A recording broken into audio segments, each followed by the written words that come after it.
We have a red alert in the dark den. A huge and wet red alert.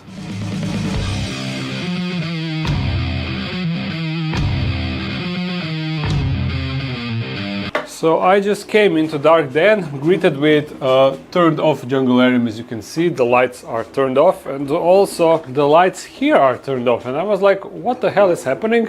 As you see, the Junglearium 2.0 works normally. Also, I can turn on the lights, and I was, what the hell is happening? And then I noticed that there is a huge puddle of water on the floor, and the water section is half empty while the filter is fully filled. And what happened, why the lights are turned off? Water raised here with all the electricity over there, which is actually a bad design, but okay. And that triggered the circuit breaker because this got wet probably. In short, this is bad. Let me just turn off the dehumidifier.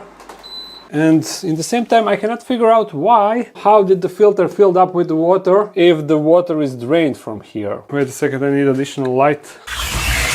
You see, this is the outlet for the water, and the water cannot go in the filter when it goes below that level. But from what I can see, it is also up to where this pipe is. So is there a way that the water returned through that pipe into the filter? That is the only possible explanation that I have for this situation, even though I'm not sure how this happens. That can be a possibility if siphon effect happened. Look at the frog. But usually when you shut down the power to the pipe, all that happens is the water just returns the one that is in the pipe, and that's it. So how this exactly happened, I'm not sure, but we need to fix everything and see if that's the case. Maybe let me just go and check if the power circuit is actually off. Yeah, the circuit breaker is off, and now when I'm thinking, I'm not really sure if the situation where siphon effect happened and that all water drained through that pipe is the only logical solution, because the water line is up to that exact level and the filter is full with water. But that means that at some point pump turned off. Did it turn off because there was already some leak and the water pooled and then triggered the circuit breaker? Or did the pump turn off on its own or shut down for some reason and then water filled, triggering the circuit breaker? I don't know, but when we get this water out, we will test out the pump and test the whole system, figuring it out somehow. And this will take a while, so time lapse, let's go. Okay, you see I pulled everything except the filter, which I obviously cannot currently. I will disconnect this cord and go upstairs and turn on the circuit breaker, and then I will come down and plug it back in, and we will see if something will go wrong. So just a second. And this extension cord extends like here, goes into over there, goes through the back up there in the corner, then through the ceiling up to here where it bends into this direction, goes all the way up to here, and then this is that cable that goes right here. So I need to turn this off. Blink. Now we are disconnected. I'll put you back on the tripod and we will see what will happen when I turn on the circuit breaker. This section is still off because I need to manually turn it on with the app. Now it is online. Up. Okay, that works. And now I will plug this cable. Okay, everything works. The pump turned on. The water is flowing normally. Let's wait until it fully drains, and we will need to add more water, of course, because this is all that I collected. Not that much, but you need to take into consideration that the bottom of this furniture pulled a lot of water. Also, this furniture pulled a lot of water, and the water was all the way over here where I had this, and now you see the water damage.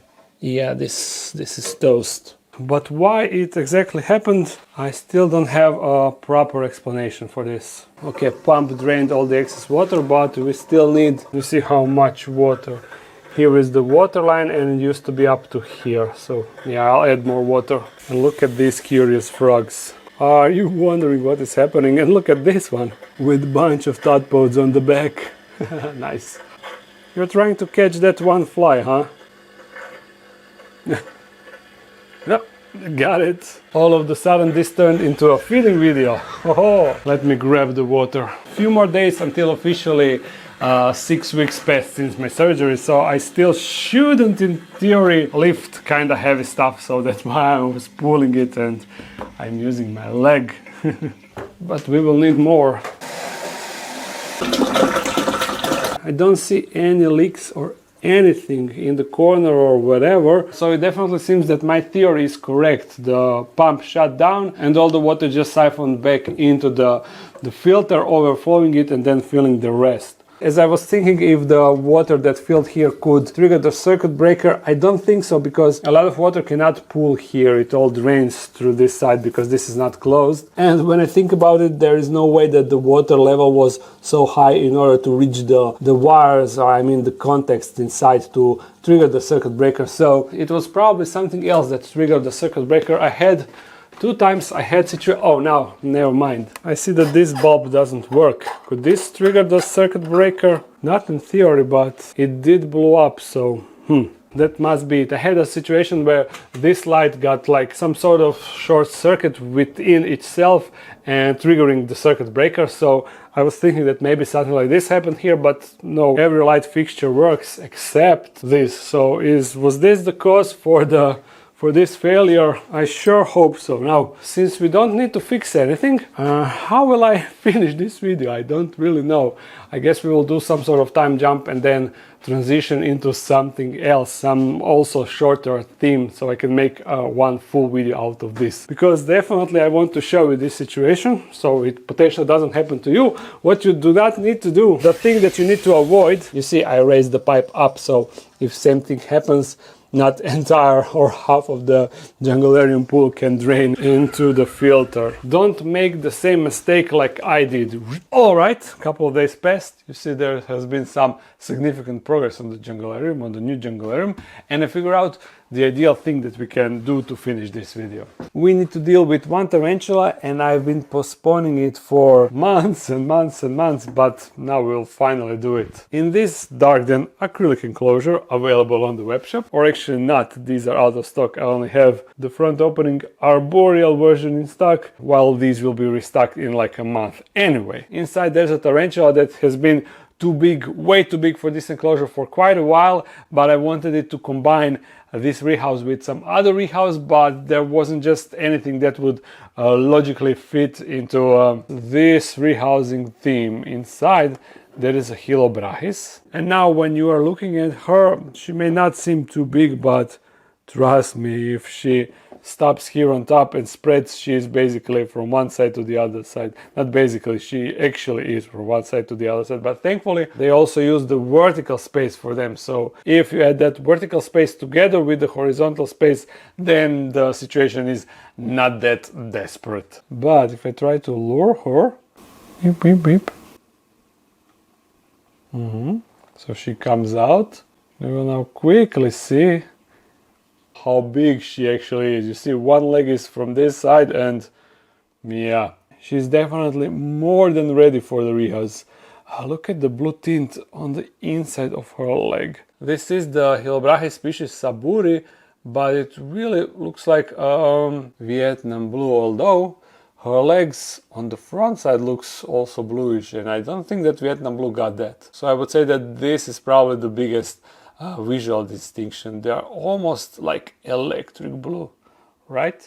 Yeah, so let's put her aside. She will need to wait a bit, and I will grab one empty enclosure. 4 here are actually empty, and I will grab this one. It already got a background, part of a background, and we need to fix it kinda, because it is made out of dirt, and that is why it should be easily fixed. You see, just dirt, nothing special. But I will take the substrate out. We will replace it with a fresh substrate, and I would also like to test out if this portion is enough for this enclosure, because this is something that I would like also to put on the web shop. As you know, that is my mixture, the mixture of potting soil, cocoa fiber and peat moss, and that is the stuff that I'm using in all of my enclosures. You see inside I already have a plant, and I think that I will cut this portion, while the one that is attached to the background I will leave that. So if I cut it here, And here I should be able to just pull it out and look at all the roots that it got. I need to take something for the dirt. I forgot about that. You just can't do this without making a ton of mess. That's just how it is. Oh, we have a corkboard inside. I'll get the door out of the way so it is easy to manage. I mean easier. The whole background collapsed. I'll just hold it in place, but maybe I won't be able to reuse it. Yeah, that is all that you wrote. Now the problem, we will just redo the entire background. Let me just go upstairs and clean the sides. Okay, all nice and shiny, and this reminds me that I refurbished more of my old enclosures. So if you're looking to get a dark den enclosure that was actually used in the dark den and had a dark den tarantula inside, send me a message on Instagram or Facebook or my email, but they are only available in the European Union. Now this is the dirt that we used in the Junglearium, and now we will use for the background here. It is already nice and moist, so it should be ideal. And doing this will be easier than the Junglearium because I can lay it down flat and I don't need to work on it vertically. By the way, I wanted to put a plant. I accidentally threw it away. I'll just integrate that within the background. So I just simply spread it around, just like that. I integrate this into the background. And then we just compact everything. Although this is complicating the situation. I will need to change the tactic. I cannot use this old dirt because it just won't stick to the new one as I wanted. But I would still like to have this plant integrated to the background. Okay, hopefully this will work. You see, it is standing upwards. Now let's see how much dirt do we need. And by dirt I mean substrate. Wrong word. Okay, first round. Compress it. Now we add more. All right, perfect. And now we need to create a starter burrow for the tarantula somewhere right here. Once again, compress everything around it. All right, you see there's the starter burrow, and look how much substrate we got inside.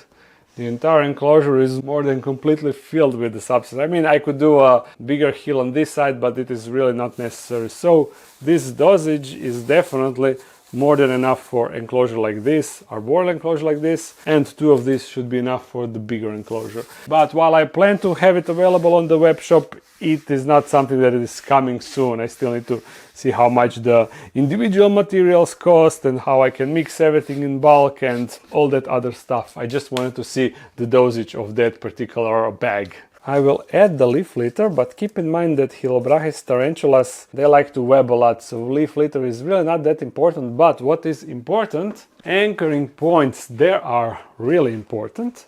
So I'll just take these dried up sticks to just poke them into the substrate, so they will enable tarantula to web around it and connect all the spots. I actually think that majority of tarantulas don't need them, but for all Chilobrachys, a lot of Africans like Ceratogyrus or Harpactira, and of course green bottle blue, they will all enjoy their anchoring points. And you see, it is not much, but it will make sense once tarantula starts webbing around them.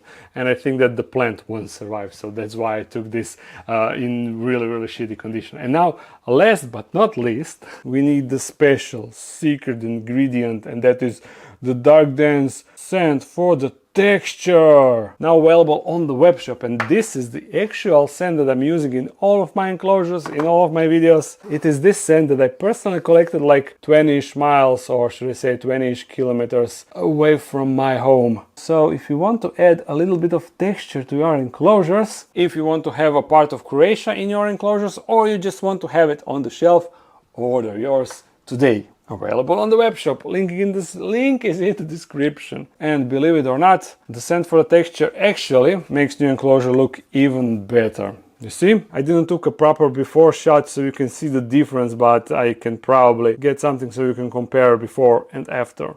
And I think that it looks much better now than without the sand for the texture. Yeah, let's get the tarantula in. And we need to get the door back first. Chilobrachys are known to be bolty and super fast, so we need to be careful. My first rehouse video ever on the dark den was with a Chilobrachys tarantula. And that was really quite the experience. This is the setup that I will go for, hopefully. Hopefully I will be able to just poke her and she will go straight into the enclosure. That is the idea. So let's see how it will go. Oh, she definitely didn't like that. She turned immediately to defend from the invaders. No, no, no, don't go back in. I'm gonna block you. Yeah. Ooh, that was the bite. As you can see, they are not hesitant to bite. You can now let it go. Okay, and if you take your enclosure, that is all good. And since they are an old world tarantula from Asia, you know that their venom packs a punch. So yeah, I need to be mindful and watch my fingers. Now girl, you are inside of your new enclosure, and there's no need to be mad about it, you know. There is your hole and you can start digging and webbing, and you will have so much more space. Just compare her old enclosure with her new enclosure. A sizable difference, I would say. Now this go on top, it just slides and we can close her. Bam! Ta-da! That was really easy. By the way, if you want an enclosure like this and you live in Europe, you can order them on my web shop. Link is in the description. And if you are from the Italy or you're coming to Verona Expo in October, I will be there and you can get your enclosures over there and other sizes. And in November, I'm once again going to the US, to the St. Louis, so keep your eye on that. Here you go, together with my other two Chilobrachys. Chilobrachys species King Krahan and Chilobrachys species, Chilobrachys fimbriatus. I believe I fed these two in last feeding video, so you can see more about them in that video, while this one we will feed her in future feeding video. And not only that, you will see the progression of her enclosure, because this is how it looks now, and we will transition into how she will web it up and turn it just like she did, although she didn't have any anchoring points, and I had a starter burrow in the corner, but for some reason she decided to just pull away all the dirt, randomly dig here and do nothing with it. But I don't really mind it because at least she's visible, and you see this is how they are using the anchoring points. You see there are sticks inside and she webbed around them, creating the holes and tunnels. So yeah, that is exactly what I expect to see here. Anyway, I hope that you enjoyed this video. I hope that you learned something with the situation that I had with my Junglearium. Don't do the same mistake like I did. Anyway, if you enjoyed the video, make sure to thumbs it up and comment something. If you want to support this channel more, there's a Patreon page and webshop page with Sand for the Texture. I upload on Monday and sometimes a live stream on Sunday. So see you again really soon. Bye.